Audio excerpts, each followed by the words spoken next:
Afternoon to the Oceanside Utilities Commission meeting of Tuesday, October 20th, 2020. I'm going to call the meeting to order at this point in time, noting that we have two commissioners here. Well, you'll do roll call in a minute. So I'll call the meeting to order at 3:31, it looks like. Please join me in the Pledge of Allegiance at this time. Ready? Begin. I pledge allegiance to the flag of the United States of America and to the republic for which it stands, one nation, under God, indivisible, with liberty and justice for all.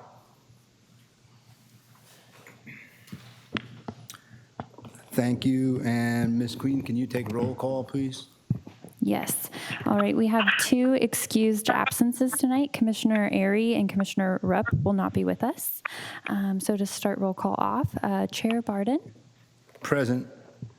Commissioner Boyle. Here. Commissioner Cutler. Present. Commissioner Hunter. Present. Commissioner Rates. Commissioner Vey. And our new commissioner, Commissioner McComsey. Okay, we have a new commissioner. Welcome, new commissioner online. I appreciate you being there.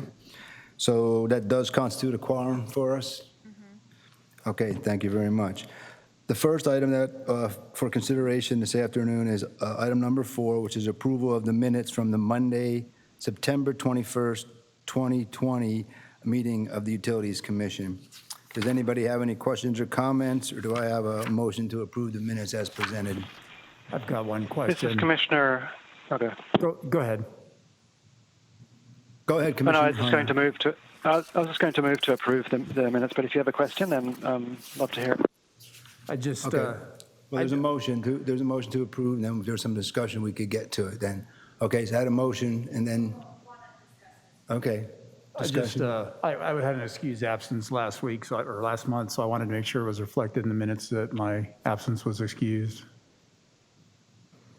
And this is Commissioner Cutler. Okay. Yes, we will make note. Vice Chair Don Cutler was an excused absence for the September 21st meeting. Okay. Thank you. Okay, so there's a motion to approve. Is there a second? From Boyle. Thank you, Commissioner Royal. There's a motion and a second. Any other discussion of those minutes from September 21st? Hearing none, motion is to approve. All those in favor, please say aye. Aye. Aye. Aye. Any opposed, say nay. Any abstentions? Okay, thank you. We're moving on to public communications. Item number 5. I do not believe there are members of the public here today with us. Are there any comments that have been submitted to the commission today? No comments today. And no members of the public present for comments today. Okay, thank you. Item number 5. Item number 6, moving right along, we have some presentations. First one, we have a guest, I think who's been here with us before. Ms. Barbara Hamilton, the Assistant City Attorney, is here this afternoon to speak to us and tell us about Assembly Bill 992. I know we'd received a brief memo about this from the City Attorney's Office, and welcome this afternoon. The floor is yours to share your information with us. Thank you for being here. Thank you, Chair and Commissioners. I appreciate your time.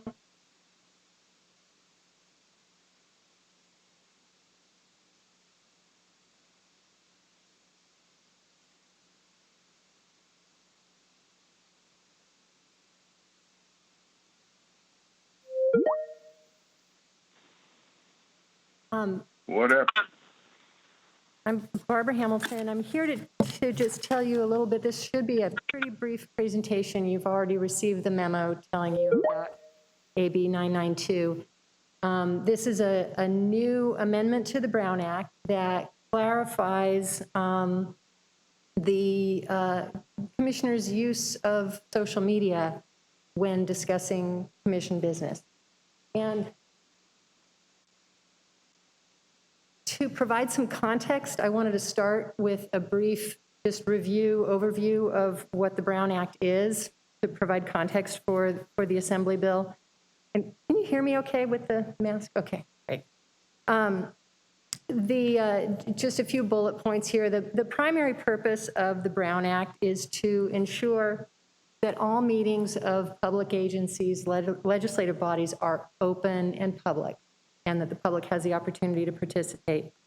It applies to legislative bodies of local public agencies here in the city. It's the City Council, the Harbor District Board of Directors, the CDC, and all of the commissions and committees that are created by the council, such as this one, the Utilities Commission.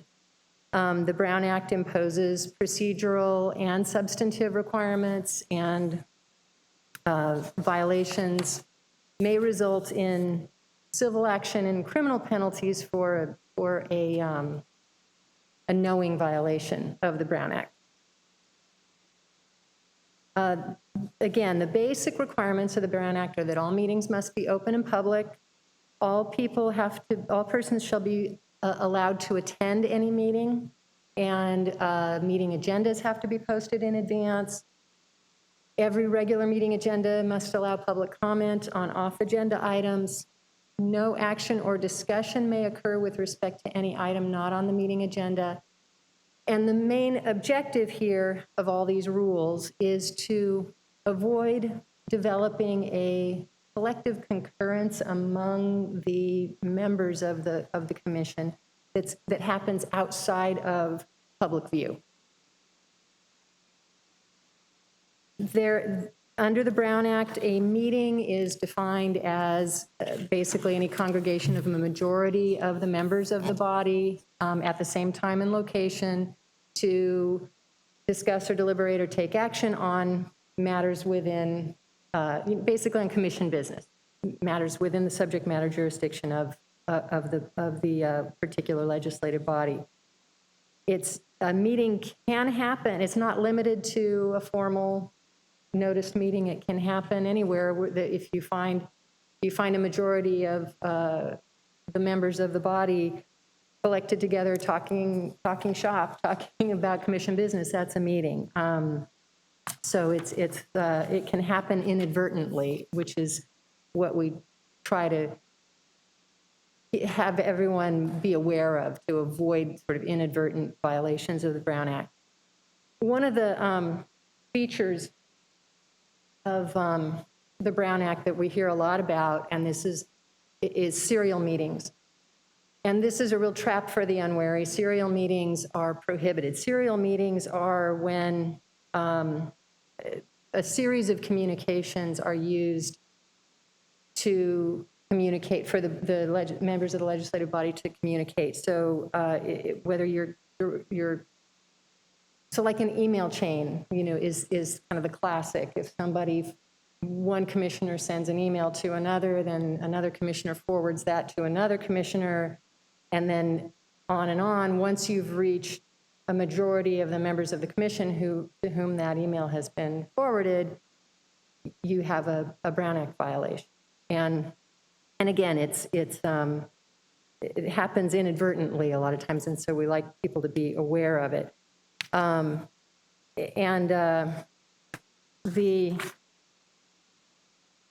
of the things that the Brown Act does not prohibit are individual contacts between a commissioner and any other person. So obviously you can talk about commission business with members of the public without being outside of a meeting, without being in violation.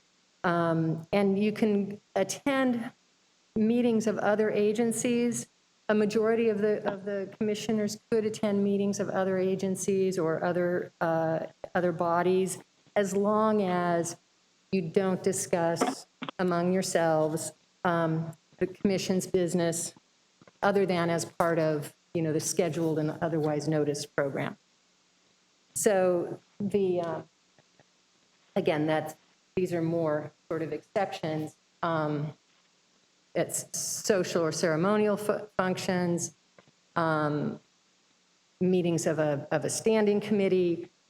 You can attend those, but with the caveat that you don't discuss among yourselves, don't discuss commission business among yourselves at those other meetings.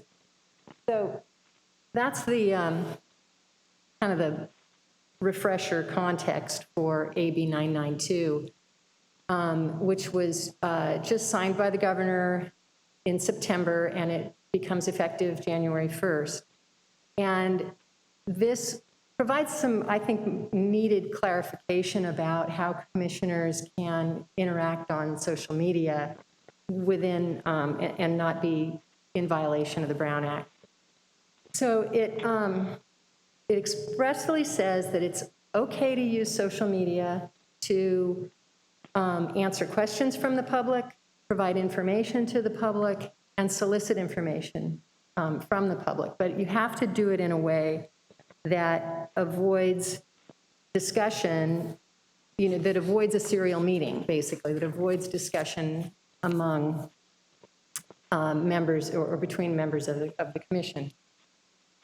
And so there's an express prohibition in AB 992 that against responding directly to any post or comment that another commissioner puts up on social media. And I'll just read the quote. A member of the legislative body shall not respond directly to any communication on an internet-based social media platform regarding a matter that's within the subject matter jurisdiction of the legislative body that is made, posted, or shared by any other member of the legislative body. So what that means is if one commissioner posts a, say maybe a summary of what happened at a meeting, on their Facebook page. No other commissioner can like that comment, can comment on it, can share it, or otherwise respond to it at all.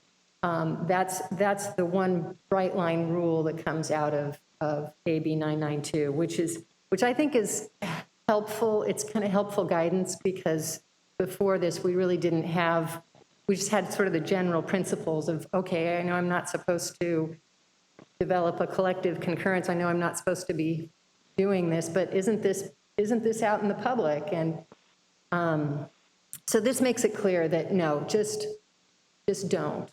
If another, it's okay to, you can inquire things of the public. You can post on social media to maybe ask questions that concern, to poll the public.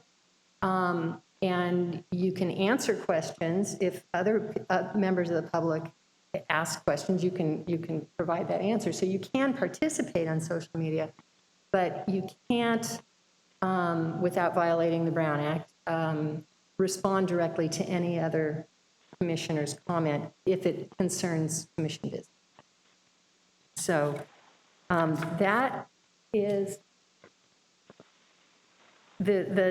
just in summary, there's no change to the basic requirements of the Brown Act, but from this amendment, it adds a few definitions, what it means to discuss among themselves, and then it clarifies, as I was just saying, that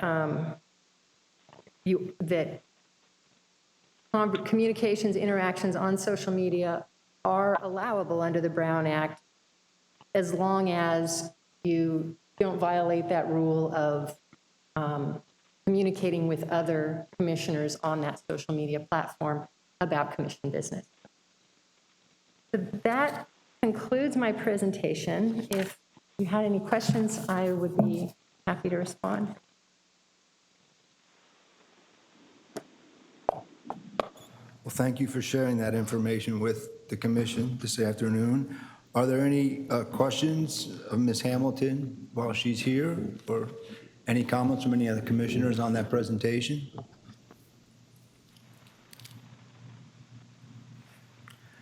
Hearing none, I'm going to thank you for coming today and wish you well. Okay, we're going to move on to, we have Ms. Leahy here now to talk about pure water contract, the pure water monitoring well award of contract. Ms. Lindsay Leahy, Principal Water Engineer. Good afternoon.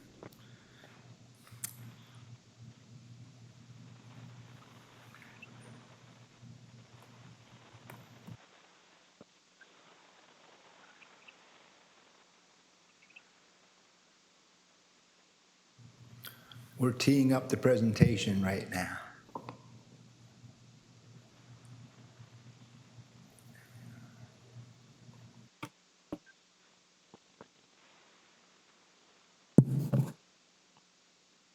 Good afternoon, Honorable Commission. Lindsay Leahy, Principal Water Engineer, here to discuss the Pure Water Oceanside Monitoring Wells Award of Contract.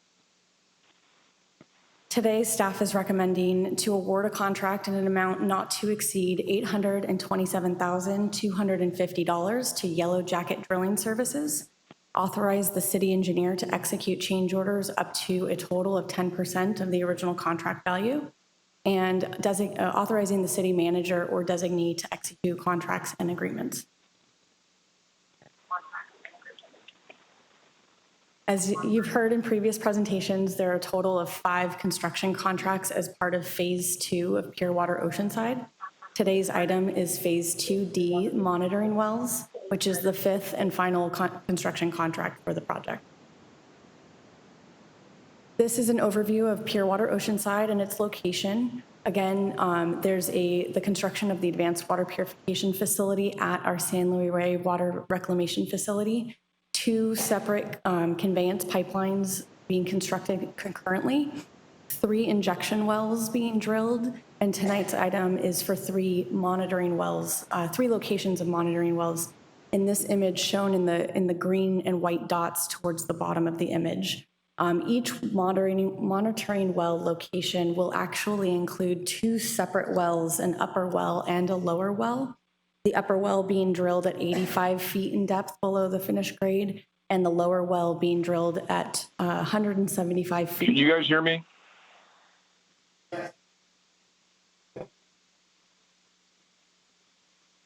Yes, we can hear you, Commissioner Boyle.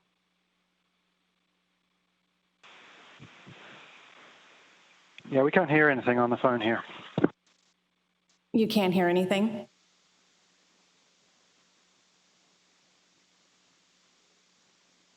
Yeah, I've got nothing.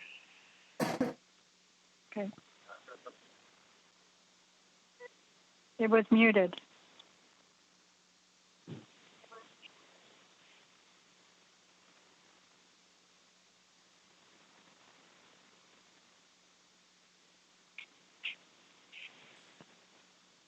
Can anyone hear So- us? I can hear you a little bit. We can't hear anything. Can you, we're gonna keep testing the microphone. Test. Yeah, we got that. Got that? Okay, I will start over.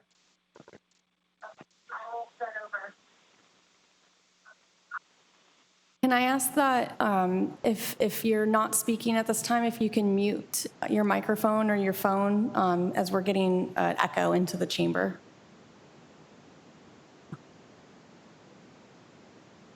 Okay, so starting from the beginning, tonight staff is recommending that we award a contract for $827,250 to Yellow Jacket Drilling Services, authorizing the city engineer to execute change orders up to a total of 10% of the original contract value, and authorizing the city manager or designee to execute the contracts and agreements.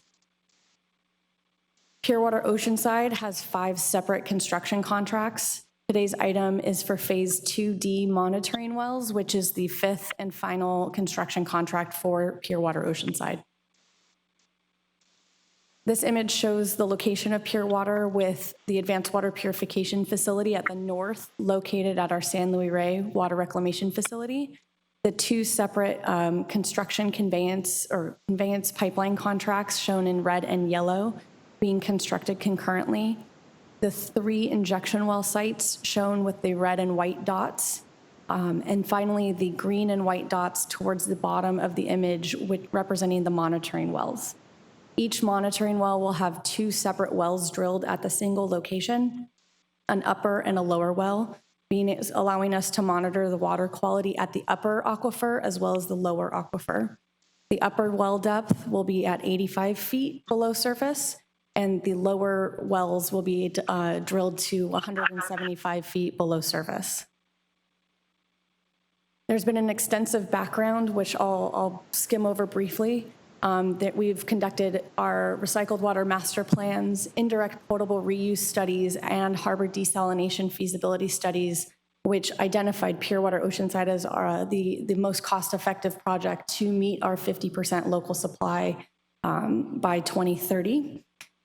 Since 2018, we have awarded professional services agreements to conduct the design, as well as had our MND and our MMRP for our environmental documents approved from the Planning Commission.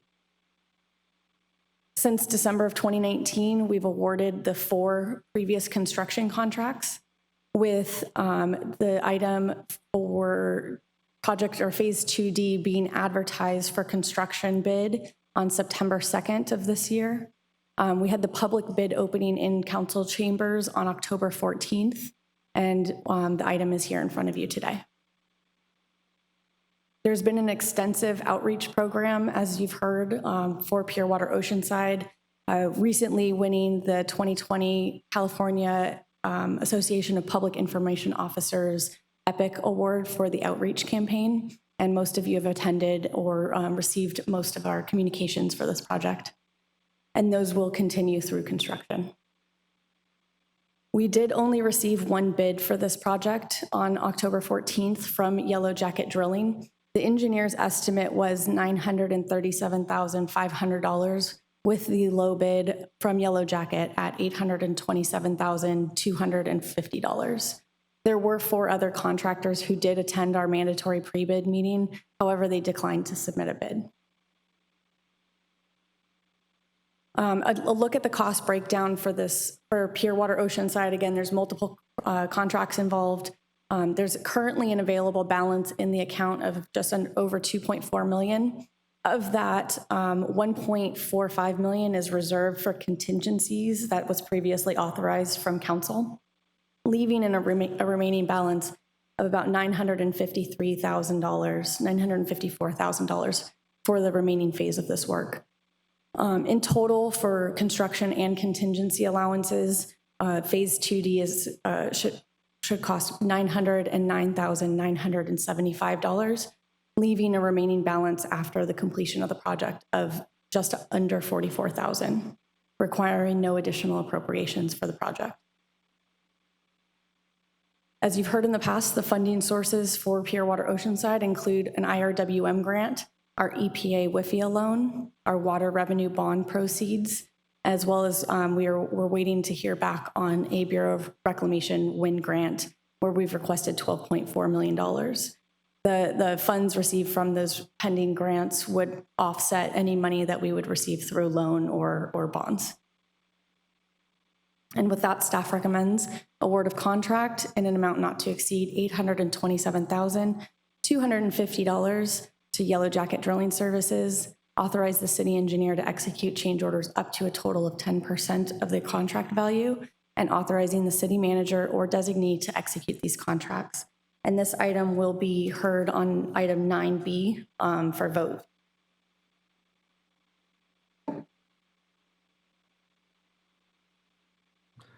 Thank you, Ms. Leahy, for the presentation. And that is an item that we will consider under 9B, so I'm going to hold discussion of that topic until we get to 9B. Moving along, we have, I think, item 6C is going to be pulled from the agenda. Ms. Choro, correct? Yeah. Correct. Yes, correct. So item 6C is pulled from the agenda at staff's request this afternoon. So we're moving on to item 7, the committee reports. There's been no committee meetings, Ms. Queen? No committee meetings still yet, so no None. reports to give. Thank you. And item 8, an item that's back before us now. We've had nominations before.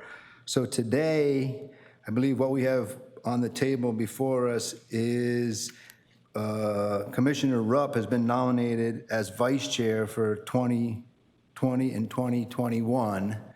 And unless there are any other nominations for either of those positions, I would, I entertain, I guess we have to make a motion and take a vote on that, his nomination, or we need to elect him. So is there any other nomination, any other nominations from the commission at this point?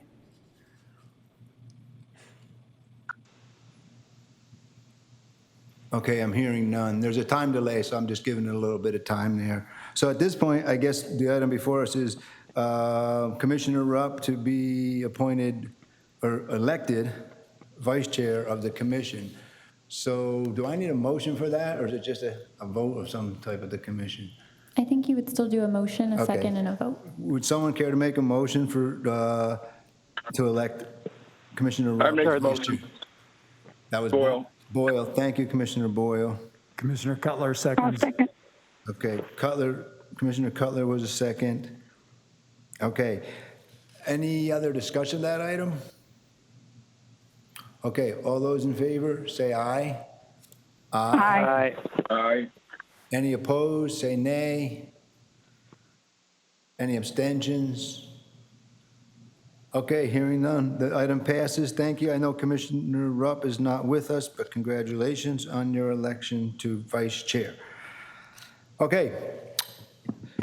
Moving on, items number 9, items for consideration.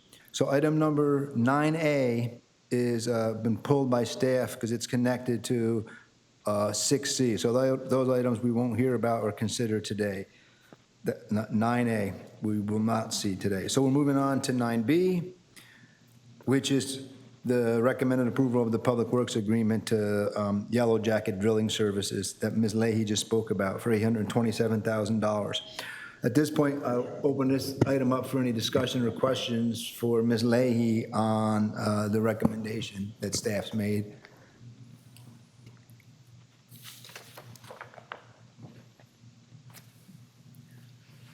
No questions for Ms. Leahy this afternoon?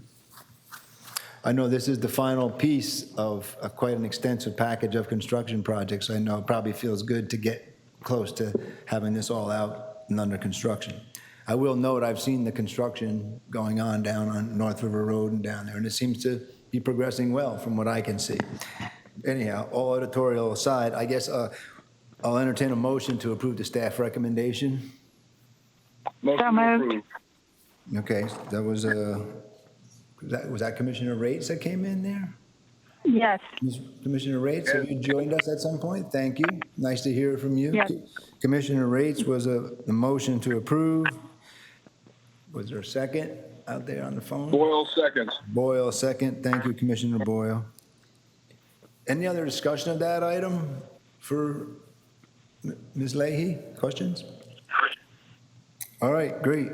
Hearing none, all those in favor of 9B, recommendation going forward as presented by staff, say aye. Aye. Aye. Any opposed, say nay. And any abstentions? Okay, hearing none, that item passes. Great, congratulations, Lindsay, on all the hard work going on that project, the Pure Water Oceanside. Finished with 9B. Item 10, I'm not certain, is maybe a placeholder. If there's any discussion items, was that something that staff needed on there, Ms. Chora or Ms. Queen? There is none. None, no discussion items, thank you. Item number 11, I'm moving right along here now. Council Liaison Report, Mr. Christopher Rodriguez is not in chambers with us today. I do not see his representative, so I don't believe we have a report today from the council member. No. Okay, thank you. Item 12, we do have in your package a written summary of the San Diego County Water Authority report. Commissioner Boyle provided that. Is there any questions or comments for Commissioner Boyle? Or first, I guess, Commissioner Boyle, do you have anything further that you wish to report on the most recent meeting of the San Diego County Water Authority? We do have the formal packet, the summary in the packet. Yeah. Yes, please go ahead. There's only 3 things that I really want to mention that's going on down there. The alternate conveyance is really a big deal. That's the pipeline that's going to go from the South Salt Sea all the way to Olive and Hayne Reservoir. And that'll be $2 or $3 billion. The twin tunnels are still now one tunnel. And Rainbow and Fallbrook are in the midst of trying to separate from the San Diego County Water Authority, but none of these are finalized. And that's my report. Thank you, Commissioner Boyle. Those are three pretty significant items, so glad to hear you're reporting in on that. Thank you. Okay, moving on. Does anybody, any questions for Commissioner Boyle on any of the Water Authority reports before we move on? Okay, hearing none. Thank you again, Commissioner Boyle. Item number 13, Staff and Water Utilities Director's items. We have the sewer report from Mr. Popma is in the packet. I don't believe any other comments from staff? I believe Mr. Papa is online. Oh, I For that forget that. report? Yes, I am. I apologize. I forget that we have staff on the line as well, other than the commissioner. So is there anything that, Mr. Papa, you wish to add to what's in the package? Good afternoon, Commissioners. Just a basic summary. It was a quiet month. The month of September, we had 4 sewer complaints. None of them required the use of the rotor or Vector. Cleaning and inspection continued as usual. The staff covered almost 120,000 feet, just short of their goal due to a Vector truck being down. And that will conclude my report. Okay, well, thank you, and thank you for your patience in being there as we work through the other items this afternoon on the agenda. Thank you. Any other items, Ms. Charo, from the director? No additional items. Okay, thank you. Chairman's report, item 14. I have no report, other than I guess I would like to welcome our newest commissioner who's on the phone with us there somewhere, or they weren't there. Okay, not there. Anyhow, we have a new commissioner that will meet at some point in time, so that was my only comment. Any other commissioner items for the good of the order? I'm going to start here with who's in the room. Commissioner Cutler, any comments? Nothing for me, thank you. Okay, go around the horn. Any final comments, commissioner items?